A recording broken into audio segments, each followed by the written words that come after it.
নমস্কার, আমি কৃষ্ণপদ অধিকারী। আমার ছোট্ট একটা ইউটিউব চ্যানেল আছে, চ্যানেলটার নাম ডোন্ট কেয়ার ফেসবুক পেজ।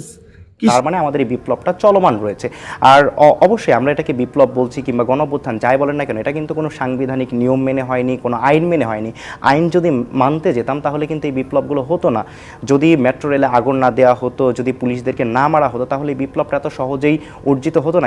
এই ইসকনকে নিষিদ্ধ করা হয়, এদেশের ঘাটে বন্দরে রাস্তাঘাটে এক মারামারি আর হত্যা যজ্ঞ পরিচয় যুদ্ধের ময়দান তারা তৈরি করে নেবে। কৃষ্ণ কৃষ্ণ।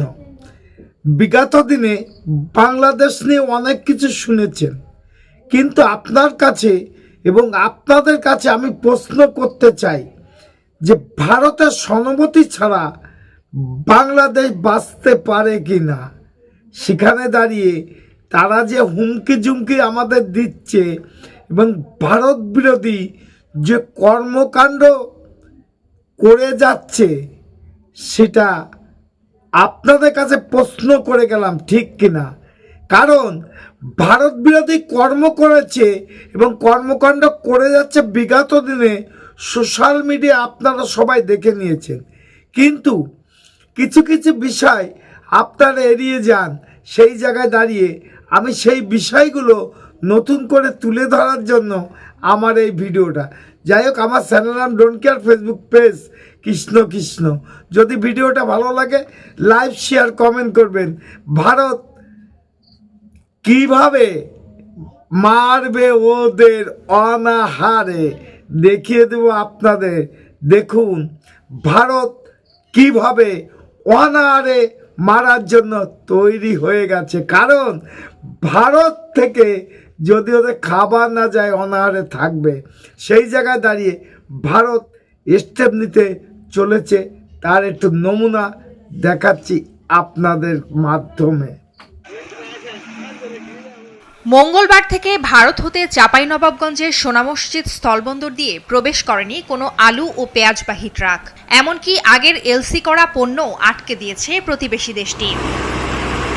প্রায় 5.5 মাস পর রোববার থেকে শুরু হয় সোনা মসজিদ স্থলবন্দর দিয়ে চাল আমদানি।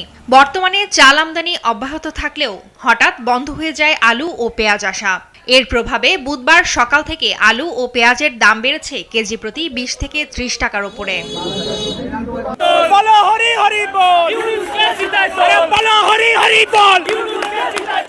তিনি হিন্দু হৃদয় সম্রাট নরেন্দ্র দামোদর দাস মোদী দিতে পারে। এই প্রশাসককে বলতে চাই, নুন আপনার আছে, আয়োডিনটা ভারতের। আমি শুধু একটা উদাহরণ দিলাম। আমি এখান থেকে দাবি করছি ভিসা 100% স্টপ করুন। আমরা প্রয়োজন হলে একদিন অপেক্ষা করে ভিসা দপ্তরেও যাব, এখানে ভিসা সেন্টারে। স্টপ ভিসা দেওয়া বন্ধ করুন completely. Export import permit issue করা বন্ধ করুন। বাকিটা আমরা বর্ডারে করব সোমবার থেকে। বলে দিলাম, চিন্ময় কৃষ্ণ প্রভুকে নিঃশর্ত মুক্তি, হিন্দুদের উপর আক্রমণ, মন্দির ভাঙা বন্ধ করুন। আর এই ধরনের এই নাবালকদের, যাদের আপনারা ওখানে তত্ত্বাবধায়ক সরকারে বসিয়েছেন, এই নাবালক যারা মন্ত্রীর পদমর্যাদায়, তাদের এই ধরনের ভারত বিরোধী কথা বলা বন্ধ করুন। আমাকে দাগিয়ে দেবেন না। এটা পশ্চিমবাংলার বিরোধী দলের নেতা বিজেপির। সে যে বক্তব্যগুলো দিয়েছিল বিগত দিনে, তার কিছু কিছু হয়তোবা আপনারা আভাসটা পেয়ে গেছেন। কারণ গুজাডাঙ্গা থেকে 4 থেকে 500 লরি প্রত্যেকদিন মাল বহন নিয়ে যেত, কিন্তু সেখানে 100-র মতন এসছে, এরপরে 0 হয়ে যাবে। কারণ আপনাদের চ্যানেলে দেখিয়েছে যে মঙ্গলবার থেকে সব বন্ধ আমরা করে দেব যতদিন পর্যন্ত এই সনাতনীদের সুরক্ষা ওই গান্ডুর বাচ্চারা না দেবে, ততদিন পর্যন্ত আমরাও থেমে থাকবো না। তাহলে চ্যালেঞ্জ রইল, ওই সনাতনীদের সুরক্ষা এই ভারত সরকার দেবে। তৈরি হয়ে থাকেন। আপনার যুদ্ধ করবেন বলেছেন, তৈরি আছি আমরা। শুধু পশ্চিমবাংলাকে নিয়ে যে কথাগুলো আপনারা বলেছেন সেটার দিকেও তৈরি আছি।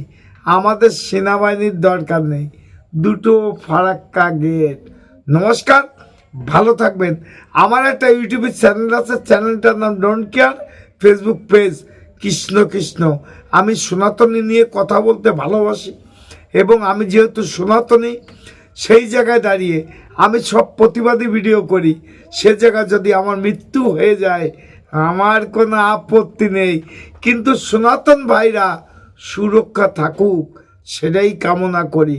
কারণ আমিও তো একজন সনাতনী। সেখানে দাঁড়িয়ে আমরা সনাতনী কোনো দুঃখ কষ্ট বেদনা আমরা হয়তো ভালো চোখে দেখছি না। নমস্কার, টাটা। Madam, when sorry.